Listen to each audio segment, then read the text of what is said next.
अहम अपडेट आपके सामने आ रहा है। पाकिस्तान से बदला विदेश मंत्रालय पहुंचे कई देशों के राजदूत। आतंकी हमले की जानकारी देगा विदेश मंत्रालय। कई देशों के राजदूतों को के वहां पहुंचने के बाद विदेश मंत्रालय उन सबको इस आतंकी हमले के बारे में जानकारी देगा। कई देशों के राजदूतों को, आप जान रहे हैं, प्रेसिडेंट को अभी पहुंचकर इंटीमेशन दी गई है और अब कई देशों के राजदूतों को भी ये जानकारी दी जा रही है कि ये हमला कैसे किया गया, इसके वो तमाम एस्पेक्ट्स जो देशों के साथ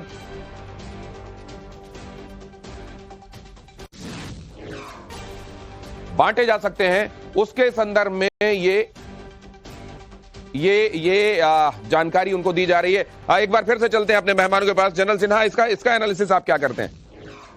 देखिए, जब आप दूसरे देशों के राजदूत को बताते हैं तो आप ये सुनिश्चित करते हैं कि उनको ये आपको सपोर्ट रहे और उनको पता चले कि हम कर क्या रहे हैं। तो बहुत बड़ा कुछ होने वाला है जो फिर से कल्पना से बाहर होगा। It is a big thing. I think something is unfolding. I do not know militarily हम कितनी हद तक जाएंगे, मगर जो चीजें दिख रही हैं मुझे, समथिंग वेरी बिग। ये मत सोचिए कि ये सर्जिकल स्ट्राइक और एयर स्ट्राइक या हम छोटी सी चीजें। PoK, I hope that may be the target. Target ये भी होगा कि जो उन्होंने सी पैक बनाया है हमारी धरती से गिलगिट बल्तिस्तान होकर, वो भी। सर, ये बड़ा सवाल है। क्या इसी की आड़ में अपने आप को और अपने पाक ऑक्यूपाइड कश्मीर का जो हिस्सा है उसको वो सुरक्षित समझ रहा होगा कि चाइना आएगा और इसमें शायद हमारे लिए शील्ड का काम करेगा? मिस्टर साहब, देखिए, साफ ये है कि ये पीओके का इलाका हमारे लिए बहुत जरूरी है, उसको वापस लेना। और ये वापस लेने में कौन मदद करेगा? जो पीओके के लोग हैं, जो अपराइजिंग्स हो रही हैं, वो मदद करेंगे। और वो पाकिस्तान से लगातार इसके खिलाफ आंदोलन देखे हैं सर। तो बलूचिस्तान में ये चल रहा है, यहां ये चल रहा है, इतनी सारी परेशानियों के बीच घिरा हुआ, और कंगाल तो है ही, फिर भी आप देखिए कि वो अपनी इस तरीके की हरकतों से बाज नहीं आता। अब इस बार सबक वो ऐसा सीखेगा कि अब इस बार सुधरेगा। बहुत पहलगाम आतंकी हमले से जुड़ी हुई बड़ी खबर आ रही है, फ्लैश कर रहा हूं आपके सामने। राष्ट्रपति को पहलगाम हमले की जानकारी दी गई। राष्ट्रपति से मिले गृह मंत्री अमित शाह के साथ विदेश मंत्री एस जयशंकर भी मौजूद रहे। आतंकी हमले और सरकार के कदम के बारे में जानकारी दी गई। हमारे संवाददाता रविकांत राय आपको ज्यादा डिटेल दे रहे हैं। बताइए रविकांत।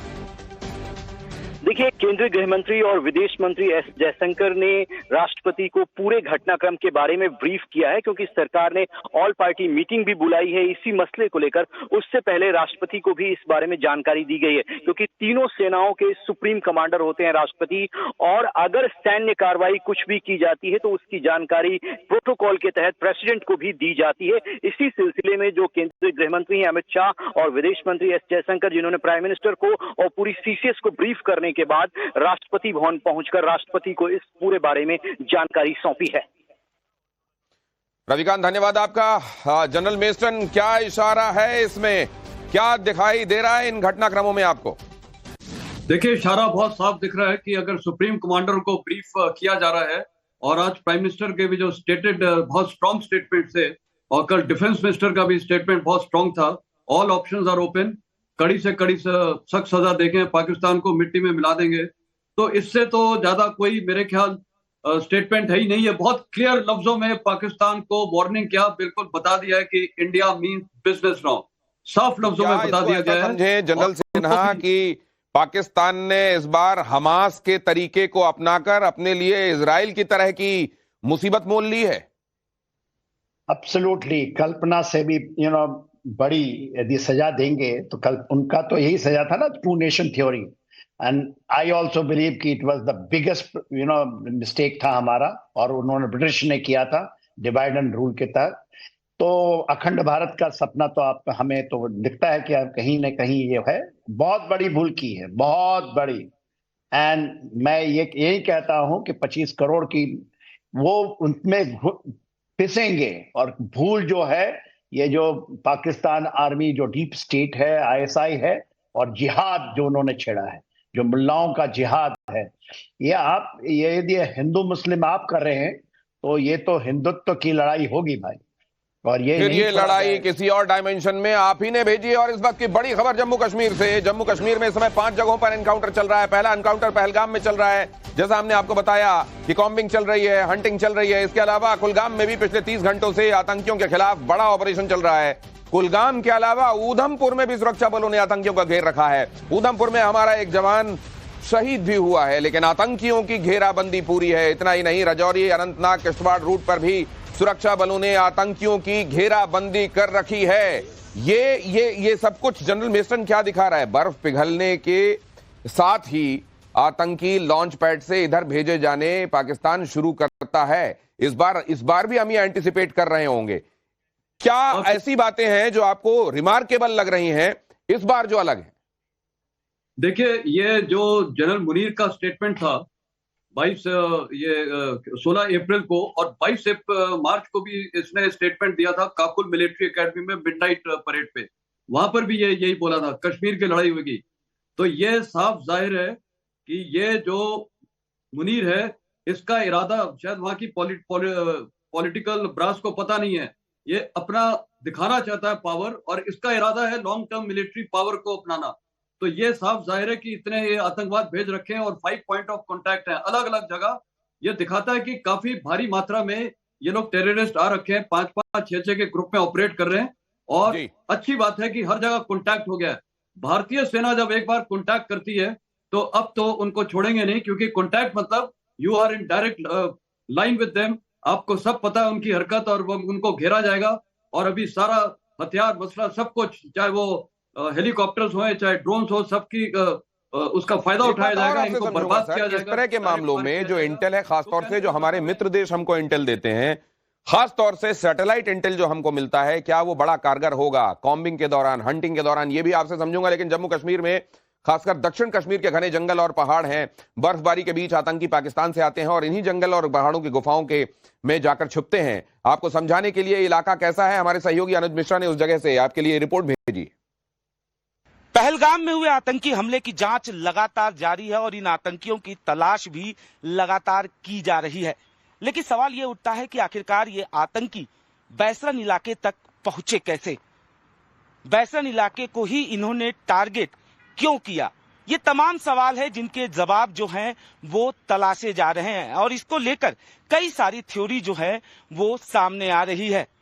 ये भी आशंका जताई जा रही है कि हो सकता है ये बाइक से आए हों या फिर पैदल और घोड़े की सवारी कर ये वहां तक पहुंचे हों, क्योंकि जांच के दौरान ये जरूर पता चला है कि ये आतंकी जो हैं वो घाटी के रास्ते होते हुए वहां तक पहुंचे और उसके बाद एक साजिश के तहत इन्होंने इस पूरी वारदात को अंजाम दिया। जाहिर तौर पर जो रास्ते हैं वो घाटी के रास्ते हैं। ऐसे में इन रास्तों से गुजरना अपने आप में एक बड़ी कहा जा सकता है कि एक मुश्किलों वाला रास्ता है। लेकिन ये आतंकी जो हैं वो इन रास्तों से होते हुए वहां तक बैसरन तक पहुंचे और उसके बाद इन्होंने जो टारगेट था उसे अंजाम दिया। निश्चित तौर पर अगर इन रास्तों की हम बात करें तो देखिए, तस्वीरों के जरिए हम दिखाएं तो इन रास्तों पे आसानी से चलना कितना मुश्किल हो रहा है। इन रास्तों पर हमारे भी पैर जो हैं वो पूरी तरह से फिसल रहे हैं और सही तरीके से हम जो ऊपर है वो नहीं जा पा रहे हैं। लेकिन ऐसे ही रास्तों से ये आतंकी जो हैं वो बैसरन तक पहुंचे और उसके बाद इन्होंने वहां मासूमों को टारगेट किया। जाहिर तौर पर जो तरीका अख्तियार किया, कुछ वीडियो जो हैं वो सामने आए। अगर इन वीडियो को हम देखें तो जिस तरीके से इन्होंने मासूमों को टारगेट किया, कुछ लोगों को इन्होंने बाकायदा घुटने पर बैठाया और उसके बाद उन्हें गोली मारी। निश्चित तौर पर ऐसी जो तरीका है घुटनों पर बैठाने का, वो आईसिस और कई खूंखार आतंकी संगठन इसी तरीके से अपने टारगेट को अंजाम देते हैं। जाहिर तौर पर अब तक की जांच में ये जरूर पता चला है कि ये आतंकी जो हैं वो सीमा पार से आए थे और बाकायदा ट्रेंड भी थे, क्योंकि जिस तरीके से इन्होंने इस पूरी घटना को अंजाम दिया, इस पूरी वारदात को अंजाम दिया, उससे साफ पता चलता है कि ये पूरी तरह से ट्रेंड है। लेकिन ये जो जंगल वाले रास्ते हैं, ये जो घाटियों वाले रास्ते हैं, पहाड़ी जो रास्ते हैं, इन रास्तों पर अपने जगह पर पहुंचना, यानी उस जगह पर जहां पर किसी वारदात को अंजाम देना है, ऐसी जगह पर पहुंचने के लिए इन्होंने एक स्पेशल ऐप का इस्तेमाल किया, ऐसा भी जांच के दौरान पता चला है। क्योंकि जो सुरक्षा एजेंसियां हैं वो पूरी तरह से मुस्तैद रहती हैं और ऐसे रास्तों, ऐसी घाटियों पर वो हमेशा मुस्तैद रहती हैं, और जब भी किसी घुसपैठ की बात सामने आती है, कोई खबर मिलती है, तो फौरन सुरक्षा एजेंसियां उस पर एक्शन लेती हैं। लेकिन निश्चित तौर पर इन्होंने एक ऐसे स्पेशल ऐप का इस्तेमाल किया जिससे ये पकड़े न जा सके, यानी साफ तौर पर एक सुनियोजित साजिश के तहत वो बैसरन घाटी पर पहुंचते हैं।